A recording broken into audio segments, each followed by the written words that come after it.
तो पितृदोष आपको ही क्यों सता रहा है? पितृदोष, बाकी आपके भाई हैं, आपके रिश्तेदार हैं, वो तो सब सुखी हैं, वो तो अपनी आराम की ज़िंदगी जी रहे हैं, पर आपके जीवन में ही स्पेशल रूप से कष्ट है। ये कष्ट का कारण क्या होता है? आज मैं आपको बताता हूँ, आपको क्लियर पता लग जाएगा कि पितृदोष आपको ही क्यों सता रहा है, आपसे ही क्यों इस तरह की सब गतिविधियाँ हो रही हैं, आप ही क्यों शादी नहीं हो रही है, संतान नहीं हो रही है, काम बिगड़ रहे हैं, इस तरह की बहुत सी चीज़ें आपके साथ ही क्यों घटित हो रही हैं। बाकी लोग तो अपनी ऐश की ज़िंदगी, आराम की ज़िंदगी जी रहे हैं, पर संघर्ष, परेशानियाँ, कठिनाइयाँ सब आपके ही जीवन आकर मढ़ दी गई हैं। क्या कारण होता है? चलिए समझते हैं। नमस्कार दोस्तों, मैं सुभाष शर्मा ज्योतिष ज्ञान में आपका स्वागत करता हूँ। दोस्तों, पितृदोष अगर हम बात करें, ये ऋण होता है। ऋण यानी कि कर्जा होता है।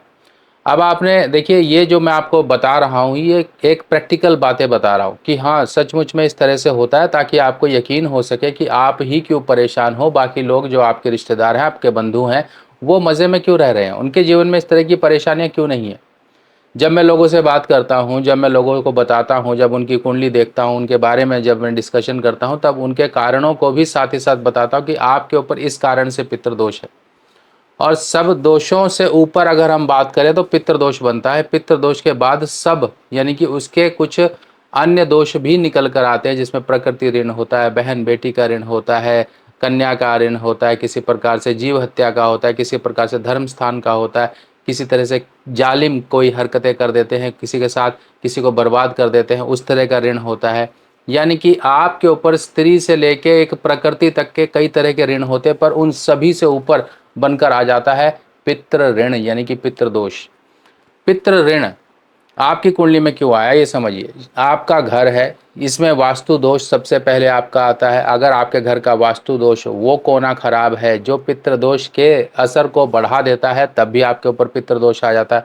आप परिवार के मंझले हो, छोटे हो, बड़े हो, कोई भी हो, उससे कोई मैटर नहीं करता। मैटर ये करता है कि आपकी शादी हुई, शादी के बाद जो आपकी जीवन साथी आई है, आपकी धर्म पत्नी आई है, वो दो तरह के पितरों के ऋणों को कैरी करती है, दो तरह के पितरों के ऋणों को लेकर आती है। एक तो वो ऋण जो वो अपने परिवार से लेकर आई, और एक वो ऋण जो आपके परिवार में, आपके कुल में आकर उसने इस आपके जो पितरों का ऋण है उसको उठा लिया। यानी कि दो ऋणों का भार वो अपने सिर पर लेकर चलती है। इसीलिए उसकी की गई पूजा पाठ ही आपके जीवन में संतुष्टि और आराम लेकर आती है। इसीलिए माताओं बहनों के हाथ की पूजा बहुत लगती है, घर की बहुएं हैं उनके हाथ की पूजा बहुत लगती है। पर अब आप समझिए, जब कुंडली में कुछ ऐसा दोष आपकी में है, कुंडली में कोई ग्रहण है, बृहस्पति खराब है, ये कुंडली का घर है, देखिए दूसरा है, ये पांचवा है, ये नौवां है और ये 12वां है। अगर इन घरों में शुक्र है, बुध है या राहु है, और आपके अन्य जानने वाले लोगों की कुंडली में नहीं है, तो पितृदोष यानी कि उनके होते हुए भी आपके जीवन में ज़्यादा प्रभावित है। पहला कारण तो ये होता है। दूसरा कारण आपकी धर्म पत्नी से होता है। तीसरा कारण आपके घर की दिशा से होता है। यानी कि वास्तु दोष जिसके घर में होगा, उसके ऊपर पितृ दोष का प्रभाव उतना ज़्यादा हो जाएगा। यानी कि अग्नि तो जल रही थी, पर उसमें तेल डलने की वजह से वो और ज़्यादा धधक उठती है। इसी तरह से आपकी परेशानियां बढ़ जाती हैं। अब देखो, राहु के ऊपर, पितृदोष के ऊपर, इसके ऊपर बहुत सी लोगों की जो एक गलत धारणाएं थी, जिनकी जिज्ञासा थी, जिनको नहीं पता था, क्योंकि मेरी खासकर रिसर्च इन्हीं चीज़ों पे रही है, और प्रैक्टिकल रूप से मैं आपको समझाता हूँ कि देखो, ये आपने किया, ऐसे ऐसे हुआ, तभी आपके साथ ये परेशानी हुई। और आपको वीडियोज़ में भी मैं जानकारी देता हूँ कि आप एक तरह से जागरूक रहें, आपको ये गलती करने का मौका ना मिले। अगर हो जाए तो उसका सुधार कैसे करें, ये भी मैं आपको बताता हूँ। अब समझिए कि एक मैं आपको लाइव एग्जांपल बताता हूं। एक बिल्कुल सुखी परिवार, देखा जाए तो बाहर से बिल्कुल सुखी, पर अंदर से दीमक की तरह खोखला हो गया। खोखला कैसे हो रहा?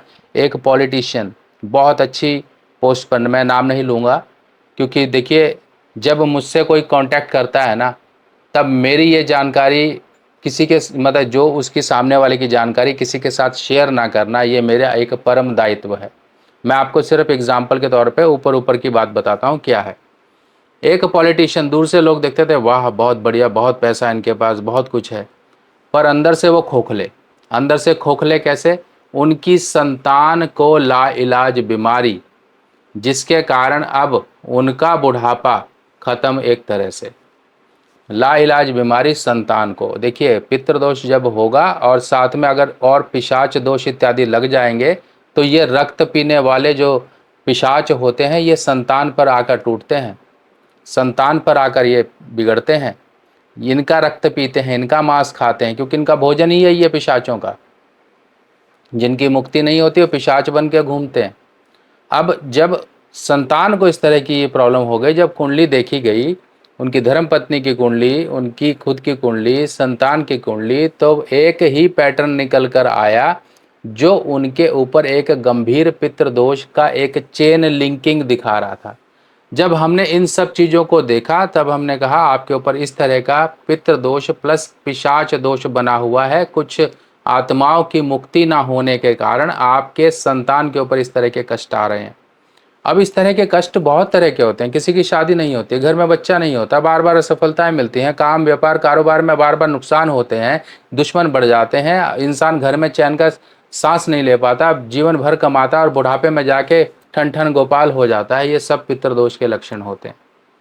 पितृदोष हमारी जिम्मेवारी है। अब लोग, जब मैं आपको वीडियोस डालता हूँ ना आपको जानकारी देने के लिए, कुछ लोग ऐसे होते हैं जिनको ज्ञान इस चीज़ का नहीं है। मैं मानता हूँ, ठीक है, मेरा काम है ज्ञान देना और समझाना, उनका पूछना, उनका कहना भी सही होता है, क्योंकि उनको इस बारे में पता ही नहीं है कि भाई पिंडदान कोई भी किसी के लिए भी कर सकता है। ये बात बिल्कुल आप दिमाग में बिठा लीजिए। माता सीता ने अपने ससुर जी के लिए किया तो क्या वो उनकी वंशज थी? एक बात खुद ही सोचिए। ये एक सवाल आया था कि पिंडदान सिर्फ अपना ही पुत्र या अपना ही वंशज वही कर सकता है। बिल्कुल नहीं।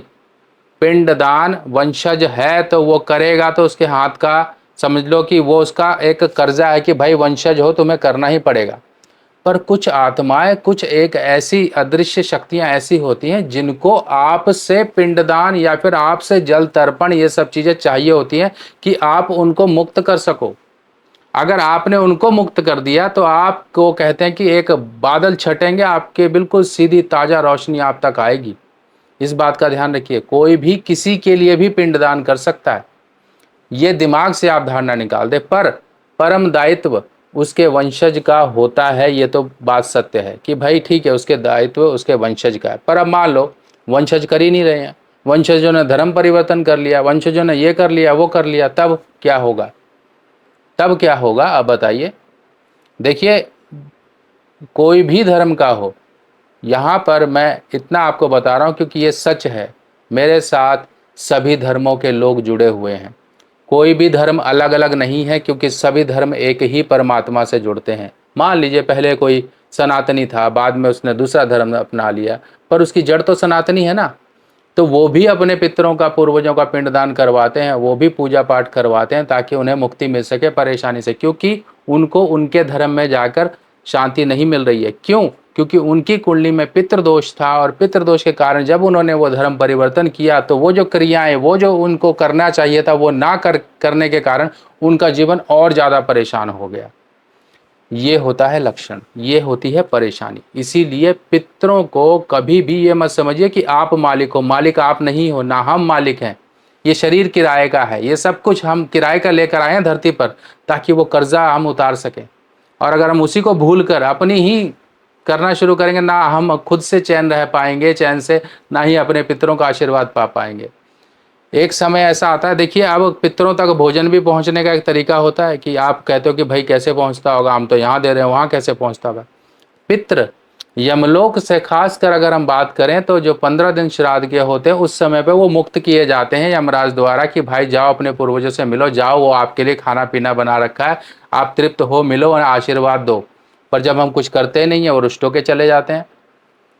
और जब वो उस लोक में होते हैं, ठीक है, अब लोक और भुवन इसके लिए आप समझ लो, ठीक है, 14 लोक 12 भुवन, ये ना समझो कि एक ही लोक है स्वर्ग लोक या परलोक।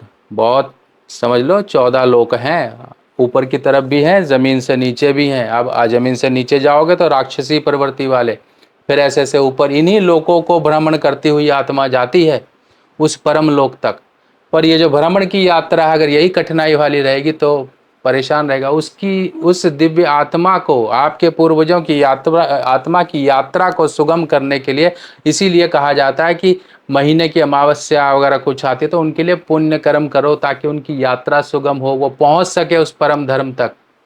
पर हम करते ही नहीं है, हम कहते हैं जी अच्छा एक बार करा है बात खत्म, हमने तो भैया कर्जा चुका दिया, एक बार कर दिया जाके छोड़ आए हम गया जी में।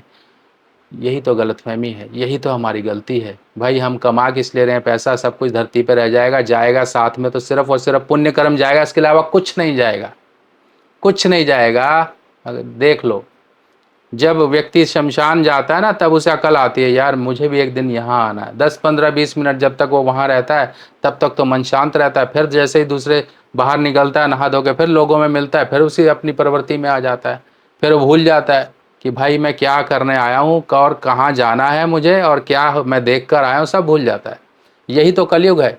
यही तो गरुड़ पुराण में पक्षी राज गरुड़ जी श्री हरि विष्णु जी से संवाद करते हैं कि हम ये सब कुछ, ये तब वहां पर श्री हरि विष्णु जी ने साक्षात ये कहा है कि देखो कलयुग में इस तरह की चीजें होंगी, लोग जानबूझकर इस तरह की हरकतें करेंगे, धर्म परिवर्तन करेंगे, अपने धर्म से विमुख हो जाएंगे, फिर उनके ऊपर पितृ ऋण पितृ दोष के कारण वो अपनी ही पूरी कुल पीढ़ी को तबाह करेंगे, उन्हें परेशान करेंगे, ना उनकी गति होगी ना उनके पूर्वजों की गति होगी।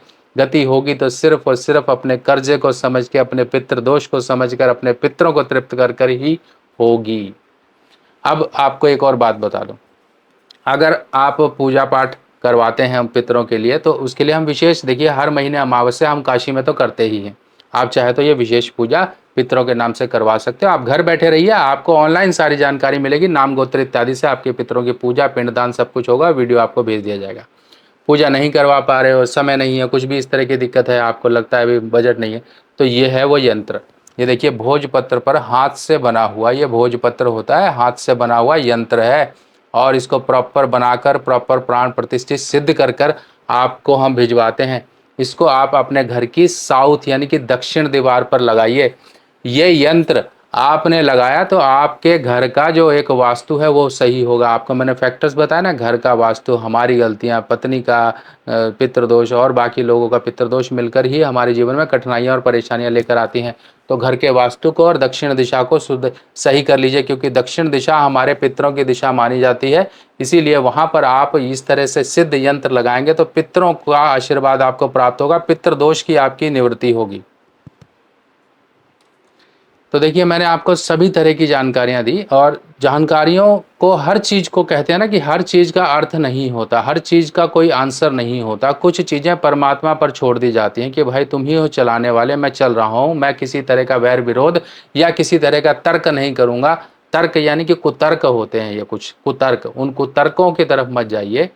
अपनी जड़ को समझिए, आपकी जड़ क्या है और आप पानी किस जड़ को दे रहे हो, इस बात का ध्यान रखिए। बाकी इस तरह से आपके जीवन में हरियाली बनी रहे, आप भी लहलहाते रहो, आप भी परिवार खुशी रहे, एक अच्छी हंसी फसल की तरह आप भी खिलखिलाते रहो, यही मैं कामना करता। पर जाते जाते आप सभी लोगों से एक ही रिक्वेस्ट है, अपने मन में अगर शर्म आती है बोलते हुए तो अपने मन में जरूर बोलिए ओम नमो भगवते वासुदेवाय, नहीं तो कमेंट सेक्शन में जरूर लिखिएगा ओम नमो भगवते वासुदेवाय, पितृदेवताभ्यो नमः, जय माँ लक्ष्मी। जो आपको मन करता है कमेंट सेक्शन में जरूर लिखिएगा। बाकी आपके सुझाव और आएंगे तो और जानकारी इस तरह की आएंगी, मैं वेट करूंगा आपके सुझावों का। तब तक के लिए आज्ञा दीजिए, नमस्कार।